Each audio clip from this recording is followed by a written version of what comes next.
Narrated by Abu Said al-Khudri. The Prophet peace be upon him used to proceed to the musalla on the days of Eid al-Fitr and Eid al-Adha.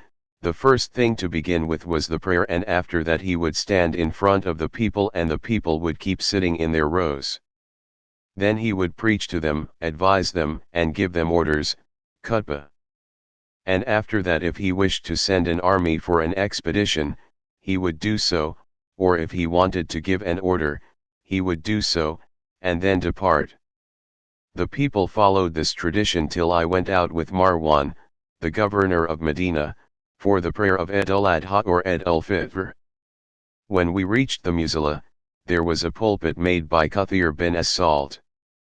Marwan wanted to get up on that pulpit before the prayer.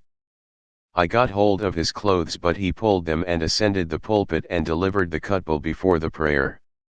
I said to him, "By Allah, you have changed the Prophet's tradition."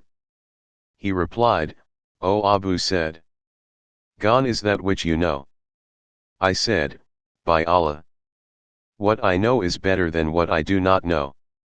Marwan said, "People do not sit to listen to our khutbah after the prayer, so I delivered the khutbah before the prayer."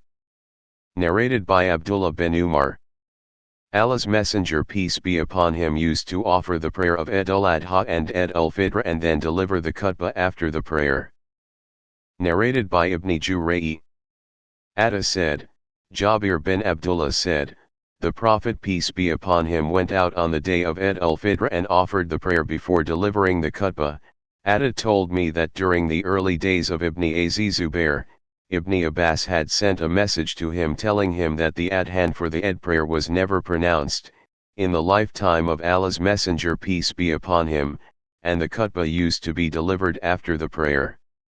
Atta told me that Ibn Abbas and Jabir bin Abdullah had said, there was no adhan for the prayer of Eid al-Fitr and Eid al-Adha. Atta said, I heard Jabir bin Abdullah saying, the Prophet peace be upon him stood up and started with the prayer, and after it he delivered the khutbah.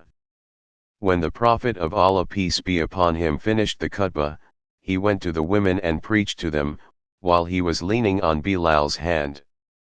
Bilal was spreading his garment and the ladies were putting alms in it. I said to Atta, do you think it incumbent upon an imam to go to the women and preach to them after finishing the prayer and khutbah?